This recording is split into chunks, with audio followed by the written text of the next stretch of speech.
Today we're hitting arms, and this is the most amount of volume that you've done, so make sure that you do adequately warm up your tendons, your ligaments, your muscles before you get into the workout. So do about 10 minutes of cardio before you get into this session. Now today we're hitting several smaller muscle groups, beginning with triceps. So we've got arms, we've got abs, but the first exercise that I like to start off with a lot of the time is with a resistance band. This provides a lot of what's called synovial fluid to the elbow joint, which is lubrication, and it'll also warm up the triceps before we get into any free weights. So this first exercise is going to be a close grip banded push down. Much like a normal push down, except your hands are going to be a little bit closer to isolate your triceps that much more. So your resistance band will need to be supported overhead so you can properly activate the triceps. You're going to stand away so you create resistance even at the top of the movement. Your elbows are going to be hinged by your side here. Hands are going to be very close together, and you're going to extend out in front of you. About a 45-degree angle should be your upper arms. You're going to push down and squeeze, and then come back under control. Squeeze, come back until your hands almost touch your face, and then back down. Squeeze, contract, and back up. You've got 12 to 15 repetitions here to reach absolute failure for each one of your 4 working sets. Breathe out and breathe in.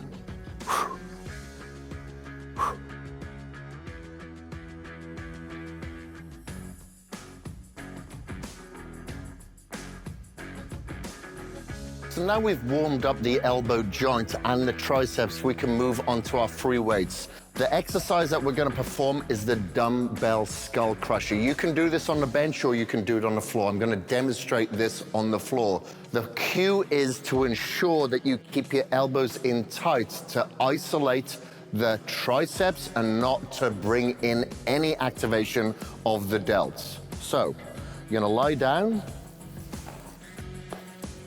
Get yourself into position with the dumbbells. They should be overhead, and you're gonna come down nice and slowly with your elbows in tight, either side of your head with the dumbbells, and then back up overhead. Keep those elbows in tight, control the negative, squeeze and contract at the top, and visualize the triceps doing all the work.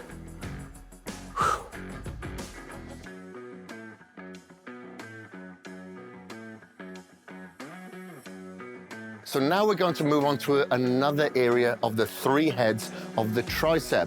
We hit the outer head by hitting the banded pull downs. Then with the skull crushers, we targeted the middle head. Now we're going to hit the rear head with an overhead banded extension. Now we've done this before, but not with one arm at a time to further isolate the area. So I'm going to demonstrate that for you right now. You're going to step into the band as you would usually for an overhead extension. You're going to lift this overhead with both of your arms, and then you're going to loose go with one of those arms, okay? You can support it by having your hand on your hip. You're going to come down with your elbow pointing forward and then back up. The same way as you would with 2 arms, but control it. It's going to be a little bit harder now, holding the resistance band with 1 arm. You're going to squeeze at the top. Once your hand has come behind the head, you go back up and squeeze at the top. And once you've finished with the required amount of repetitions with 1 hand, you'll then swap onto the other at full extension to complete the same amount of repetitions on the other arm. Breathe out on the way up, breathe in on the way back down.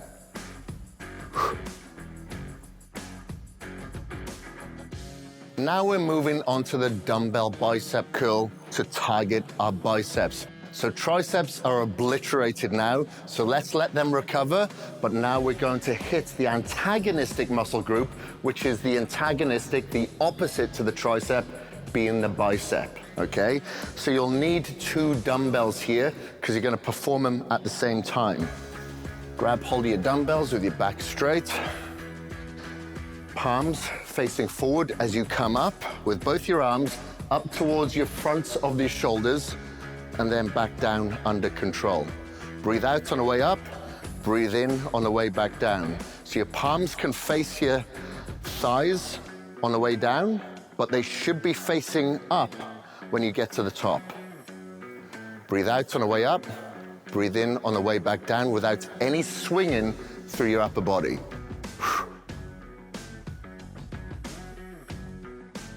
Now we're moving from a standing position to a seated position with dumbbells again, but for alternating seated dumbbell curls.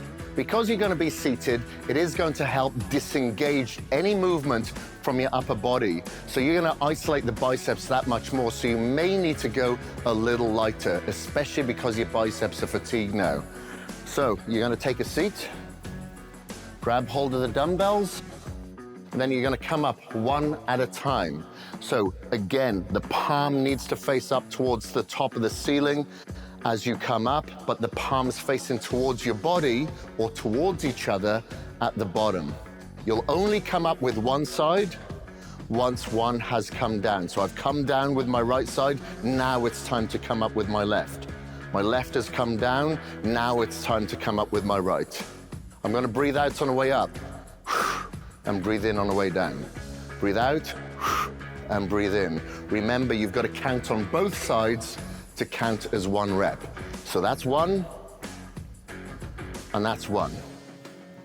And then that's two, and there's two.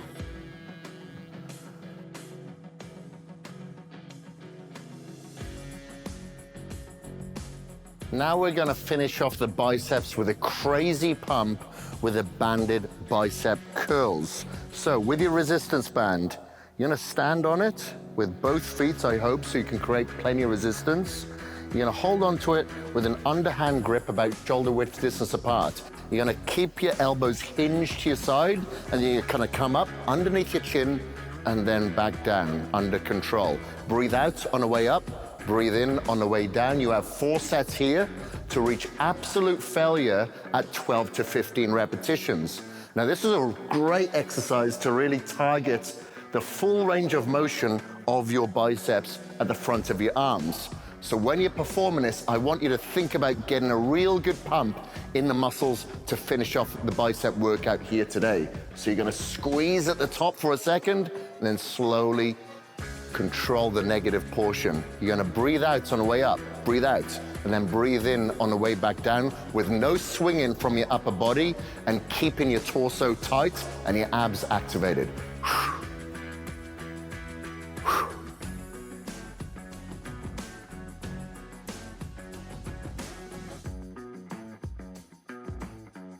When performing the banded bicep curl, your position to begin with should be standing upright, elbows back, chest up, keeping your core tight. Congratulations, you've finished your first week of isolation.